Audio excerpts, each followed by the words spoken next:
Good evening, everybody. We will resume our third technical session for the day on how to manage wealth effectively. For that, we have with us speaker CA Anand Rati. Also, we have CA Chinnamastan, a regional council member, with us here. So we welcome you to this session.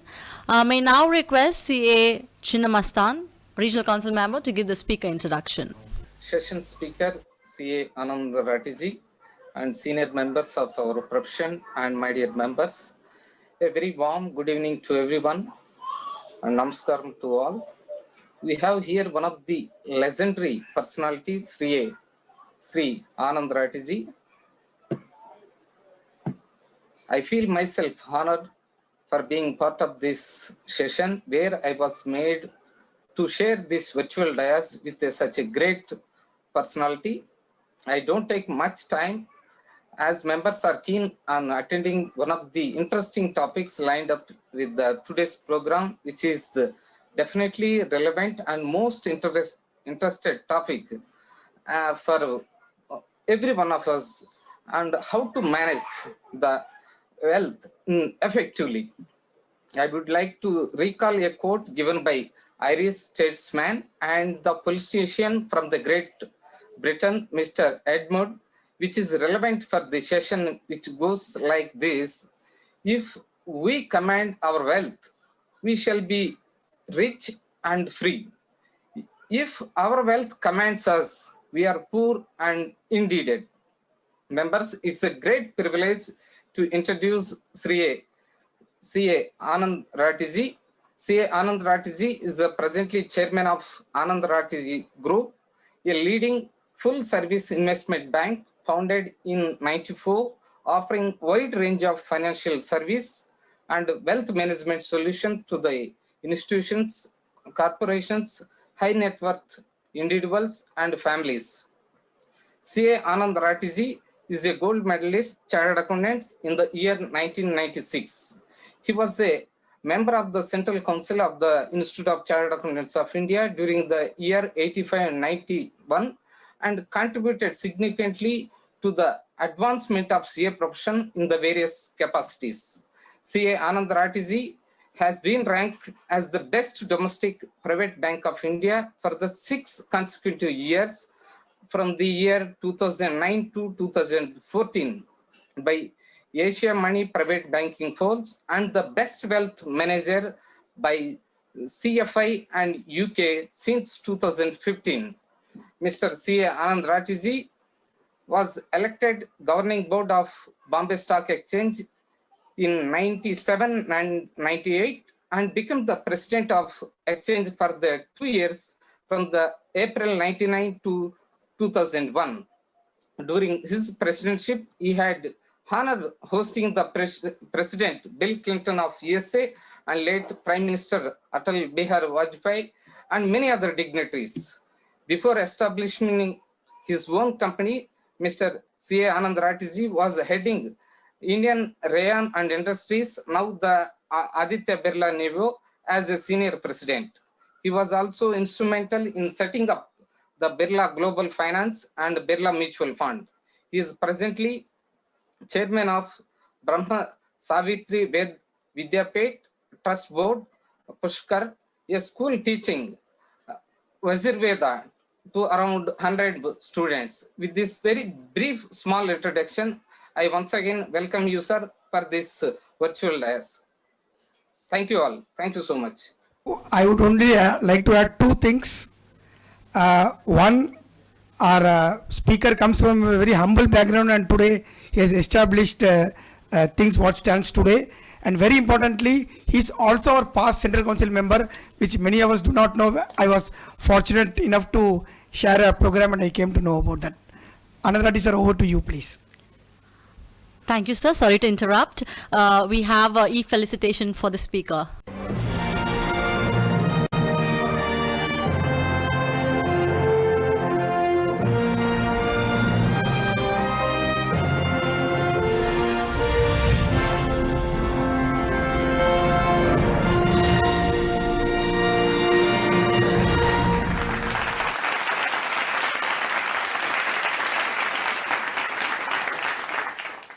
Over to you, sir. Thank you. Thanks, Dugar, for inviting me to this conference of SIRC. I also want to thank Chinta Mastan for giving a very nice introduction, and all the other dignitaries who are available, and most importantly, all my friends who are listening to me today on this important subject of wealth management. As you know that we are, as chartered accountants, whether we are in practice or in service, we are concerned not only with managing our own wealth, but also managing wealth of either our organization or our clients. And I think that's why I'm glad that Dungar selected this subject. I gave him choices of 2 subjects, but he liked this. So I said, fine, whatever, basically you would like to, hear, I'll be very happy to one on that. So now I'll start a small presentation, friends, and, on a slideshow so that you can all listen to what I have to. Basically, as you said, that wealth management is very important, and like any other management, I think there are some minimum steps which you need to do. And I suggest that there are 4 steps which you have to take. Obviously, anything you want to do, you define your objective. What do you want to achieve?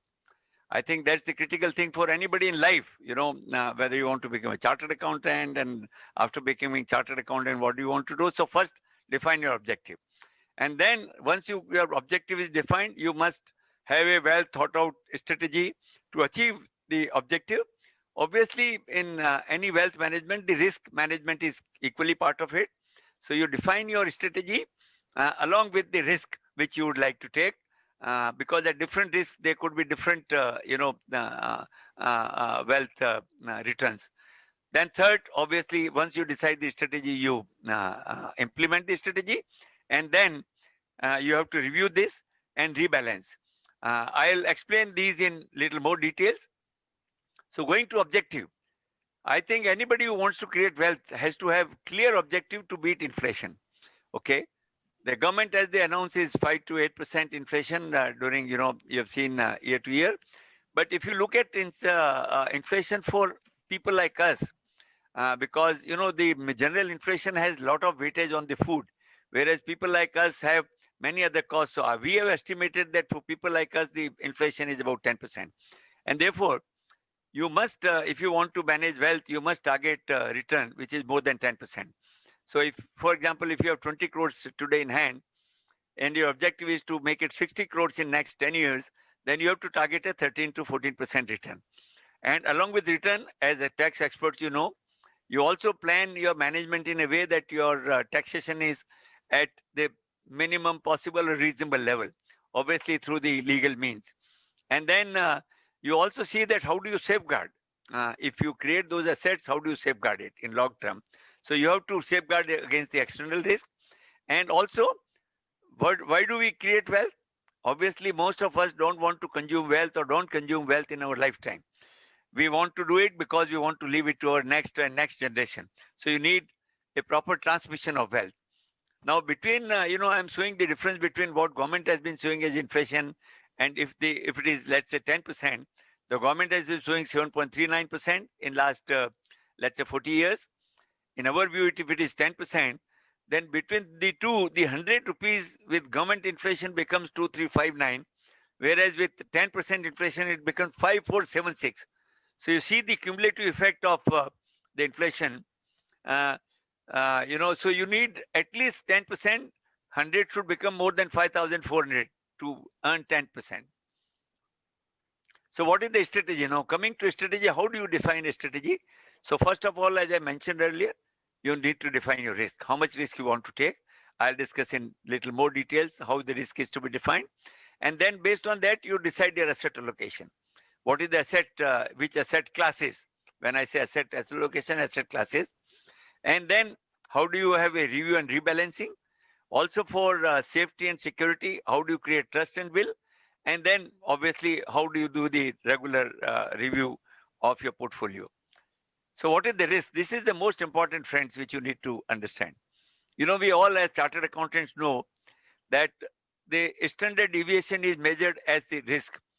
If you have one standard deviation, suppose Nifty, I'm taking an example.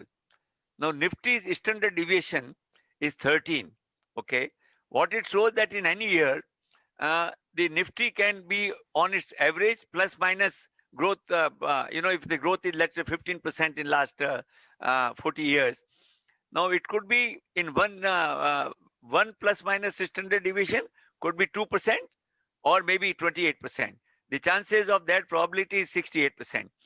If it is two standard deviation, chances are 95%, but the range of risk can, in a 15% average, minus 26, that's minus 11%, going up to 41%. So I think very important thing, anything which you invest, you must see what is the standard deviation in risk of that asset class. And obviously, as I say, most of the 100% time, normally it will remain within 3 standard deviation, but many years it would be within 1 or 2 standard deviation. So risk definition, friends, I think this is one thing which most people don't understand. Most people apply their mind. Everybody talks of a risk. I want high risk, I want low risk, but till, as a chartered accountant, still you don't quantify, I think we have not defined it. So friends, I think one thing which you must understand, whenever you invest, you must understand what is the risk. Now, these are the various asset classes which we have, where, 3 asset classes I have taken mainly. I have not taken real estate because obviously real estate at the moment is not asset which is giving returns. So I've taken only 3 for example. This is only again to give an example. So equity, can give about 13 to 15% annualized return over a longer period, not year after year. And that's why we have said risk management is critical. Debt can give you 6 to 8%. Now, that can include government securities, debt mutual fund. It can be any other corporate bonds. It could be fixed deposit with banks. Okay. And then there, of course, gold, which is, which has given in the past about 8 to 10% return. So if you look at that, I am presenting 3 alternatives. One is if you are very conservative, you don't want to take risk in terms of asset classes, then you reduce your allocation to equity to 15%, 80% debt, and 5%. Okay. Now, in moderate, it could be 45, 50%, 5%. Now, a conservative can give you a return of only 8%. Okay. Not even covering your inflation. If it is moderate, it can give you return of, let's say, 11% or 12%. Aggressive, it can give you return of 13, 40%. So this is easy for you to understand that what is the total return you get and what is the difference. Suppose if you have different returns, I've told you 3 different returns, you can have, let's say, 8%, you can have 10 to 11%, or you can have 15%. Now, in fixed deposits, in the debt people who have put in last years, 1 crore invested in 1990, that means 30 years back, could become 10 crores. Now, if it is on gold, it can become 16 crores. If it was in real estate, some people don't really realize this because nobody calculates the IRR in real estate. But even a place like Mumbai, the return has been about 12%, 10, 12%, and 1 crore could have become 23 crores. If it is, if it is index, Sensex, equity stocks, with 13% return, it could be 42 crores. Now, can see the difference between a complete debt portfolio to complete equity portfolio. Your wealth could change 4 times. Either it can remain 10 crores, it can become 42 crores. Now, if it is somewhere in between, you can go to 20 to 25 crores. So what is important, friends, is the asset allocation. Okay. This is a presentation I'm showing in 1991. 3 research analysts in US, Princer, Singer, and Brewer, they did a study that why the returns of different mutual funds or pension funds are different. Okay. Somebody has given 15%, somebody has given 12, somebody has given 7, somebody has given 9. And they found out the reason. And they said the reason 92% differences came because of the asset allocation. In which asset class you had invested at what point of time. Okay. 5% difference only in return was made because which security you bought. If you're buying an equity, whether you bought Reliance, whether you bought Infosys, whether you bought TCS, that difference, 5% of the return I'm talking, okay, not the absolute number, okay. So if it is 15% return, the 5% is only 0.175 or less than 1% difference can come due to selection of security. And 2% difference can come because of timing. Most people think, oh, when should I buy, at what price? If you want to buy TCS, should I buy at 100? Should I buy 105? And they do the market timing. Now, market timing has given the least reason for changes in variation of returns. So friends, what this shows is, what is important for wealth management is asset allocation, not what you within the security buy, because when markets are good, गधे भी भागते हैं, when markets are bad, घोड़े भी नहीं भागते हैं, okay. I think we have seen that in bad times, all the securities can go down, nothing withstands the market prices. So this is very important, friends. I think this slide people should note carefully, that asset allocation is key. Now I'll go to each asset class and briefly take you through. I know you're already late in your previous sessions.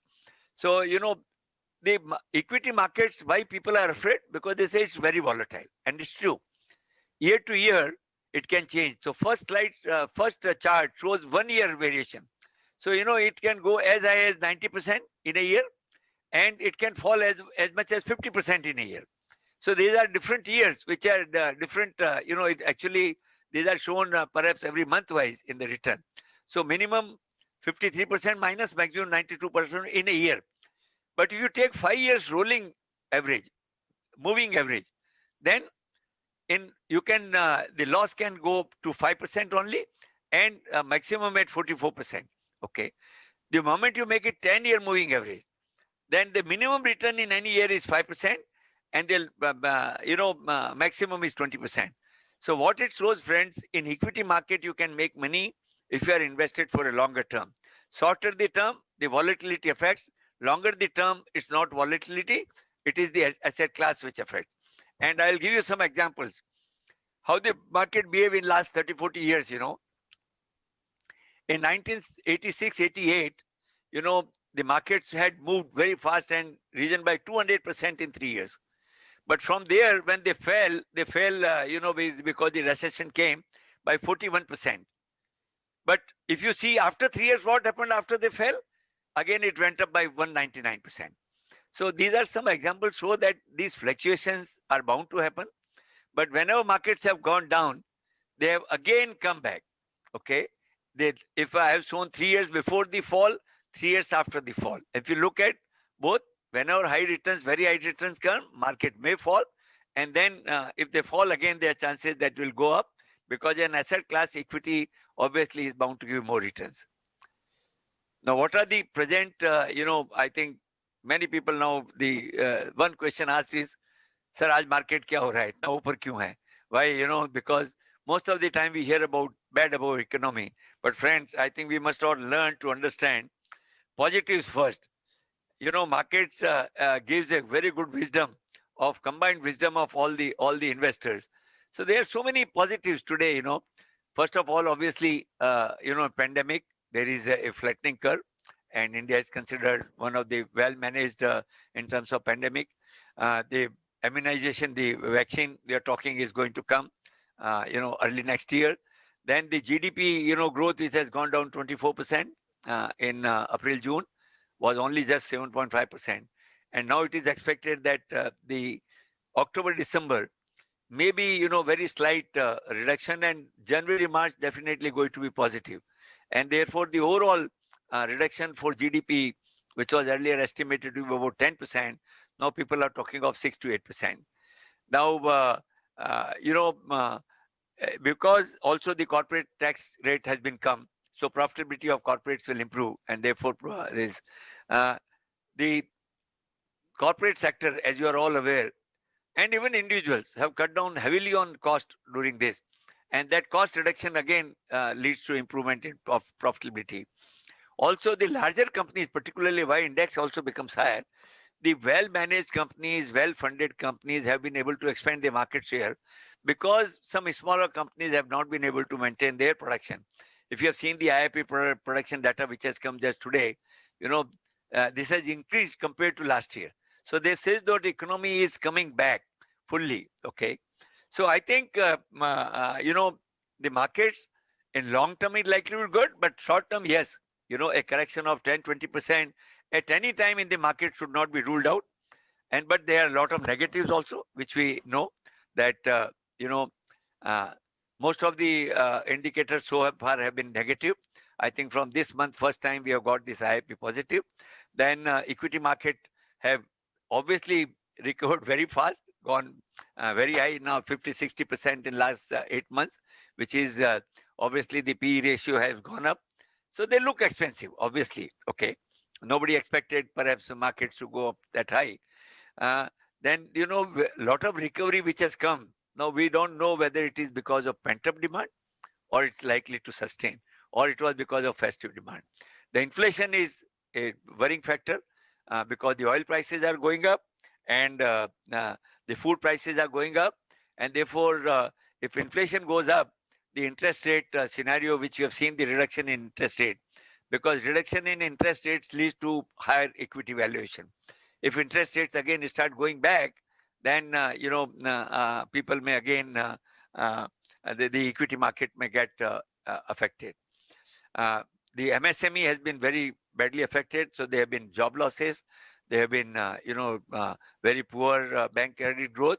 So there could be these are the negatives which unemployment, as we are aware. So I think there are negatives and positives presently. And therefore, one should see the risk-reward ratio. What I tell people is that any time markets can go up, markets can go down. But what is the probability of going up? What is probability of going down? If the probability of going up is 10% and going down is 10%, then risk-reward ratio is equal. If probability of going up is 10%, probability of going down is 20%, the risk-reward ratio is 2 risk and 1 reward. So I think one should always look at the risk-reward ratio while investing. But one should have a long-term view. Again, I would, at the cost of repetition, I'll say that in equity, please invest or advise people to invest if they have minimum 5-year view and maybe 10-year view preferred is better. Now, coming to the debt side, we have seen that interest rates are falling very sharply all over the world. In fact, in some countries, they're negative interest rate. In India also, it has come down by almost 2.5% in last 1 year on bank deposits, which used to be 7.5%, 8%. Now it is in the range of 5.5%. The debt, therefore, we don't expect now return in next few years to be more than 6% on the debt. And of course, the choices are many. Now going to real estate, again, we have seen in last 5 years, real estate has not done well. Few regions for which it has not done well, that when prices go very high, they become unaffordable, and therefore there is always income to price ratio. I think anybody can afford a house equivalent to maximum, I would say, your 33 years income. You can't afford to have more than that. Okay, so I think this ratio has become very adverse. The other thing is that there is vertical growth now. The FSI is being increased everywhere. Therefore, the land availability is increasing more, and therefore there is pressure on prices. The inventory now everywhere, most of the metropolis, big towns have 2 to 3 years in this inventory to exhaust. So I think our belief is that the real estate prices are not likely to increase very fast, at least immediately next 1 to 2 years. Obviously, real estate is a basic industry. In long term, once either incomes have to go up or prices have to come down, and when there is a the balancing between the two, you'll find real estate prices going up. So at the moment, we don't recommend. Now, gold obviously is a good hedge against inflation, as I've shown. Normally, gold is able to give return equivalent to inflation. But then it is also not constant. For 5 years, gold may not price at all increase. In 1 year, as we have seen in last 1 year, the prices have gone up so high, 30, 40% in 1 year. Okay. So I think that people would like to, as a standard, 5 to 10% of your asset allocation could be in the gold, but if they found out, better to take bonds. so that you don't take the physical risk on this thing. And the advantage also, it gives some annual coupon. So outlook, again, whenever uncertainties come, the gold becomes the first place to invest, and that's why gold prices, suddenly jumped from $1,200, $1,300 to almost $2,100. Now come back to about $1,900. So I think one can do again a constant some investments there. Now one product which is not commonly known, which is what I want to share with you, is the structured product. Okay. Now what is a structured product? Basically, a structured product, the purpose is that a structured product is a low risk, high return product. And how does it happen? I'll just briefly explain. Like a structured product can give you 13 to 17% return, even if the stock markets go only by 5 to 20% in 3 years' time, not 1 year. So what it does, this is done by way of, creating a proper strategy on options and futures. There is a combination of options, futures you can do on the exchange, by which even if the equity prices go up to a limited level, you can get higher. This is 13 to 17% annual returns. So you can make even 50%, return in 3 years' time if the market goes up even by, let's say, 10 or 12%. And this happens only through the market mechanism of futures. The disadvantage of only this is that you have capped your returns. So suppose you buy a structured product which gives you 50% in next 3 years, total 50%, at a 10% growth in the stock, in the Nifty index. Now, if market goes up even by 60% in 3 years, you will make only 50%. But if market goes up only by 10%, you will still make 50%. So this is the advantage, and this is what I think this is relatively unknown, because this is a very specialized product, which is basically a combination of debt and equity. How does it? I'll give you an example to make you understand. I gave you that, you get 50% return in 3 years and 6 months at a target of 11%. If market goes up by 11%, Nifty goes up by 11% in 3 years, 6 months, you will make absolute return of 50. If you invest 100, you'll get 150. So it will give you, an IRR of about 13%. Okay. Now 12.9% is the IRR. Okay. And if the market goes down up to 20%, your principal would be protected. So you may make a even minor return if the market goes down, but only if it goes down about 20%, then you might lose your capital. So there are two twin advantages. One, you protect your capital even if the market goes down. Second, you make returns even if the market goes down marginally. And I said the disadvantage is that you can't make then more than 50%. If market suppose goes up by 100% in next 3 years, you'll still make 50%. Then the important part was, the protection of money, safeguarding money. So how do you do it? How do you ring fence your wealth? That's a very important part, because most of us doing business, we are exposed to a lot of outside risk. We give bank guarantees to bank, we do other things. So I think one of the best ways to do is to create a trust in favor of your family members, your children, and put the money in the trust, because trust cannot be used. It cannot be, attached.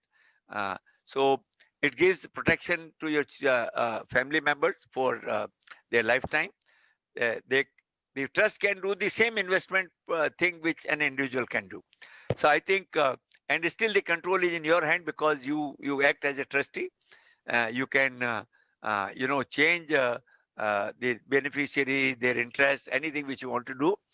One very important advantage trust is that in case some inheritance tax comes, we have been talking for last few years that inheritance is likely to come. So I would advise people that, at least a part of their wealth, please put into trust for the benefit of your family members, and so that there is no inheritance tax in that. So I think please do it when going is good. In bad times, obviously, we don't have assets to put in the trust. Then wills is obviously, very important. I think very succession, otherwise, we've seen in India how many court cases are happening for want of will. because the share going to, we make money to transmit to our new generations. And unfortunately, if that money can't be transferred because of the litigation, that's not good. So we always recommend that please make a will very in a way you want to do it, in a very simple and clear manner. And you must, when you nomination of assets do, synchronize it with will. Otherwise, again, the nomination is not transfer of property. It's only, the nominee becomes a trustee. So I think it's good to synchronize the nominations along with the will. Then you must register the will, obviously. Now, the last part, friends, is having invested the money in the asset allocation and the way which I have talked. I think, very important to review. As we understand, anything which you do, if you don't review, you can miss something. So we always recommend review your portfolio once in a month. Obviously, also on review, what is important, you can rebalance the asset allocation. This is a very important concept, friends, which you must understand. Suppose you have decided allocation of 50% into equity, 40% in debt, and 10% in gold. Now, on review, you find that your 50% which you allocated has become 70% or 60%. And that has, obviously, the other percentage has come down. What rebalancing means is the water allocation has gone up. Please dispose of that part of that asset and bring it back to the other assets. What it will ensure, friends, that whenever you make money in any asset class, that would be encashed to the extent to maintain your asset allocation. So rebalancing is very, very critical, because otherwise, many people come and tell me with pride, sir, 25 years, I have not done anything. I have list of 500 stocks. I think that's not something which is a good wealth management. Okay.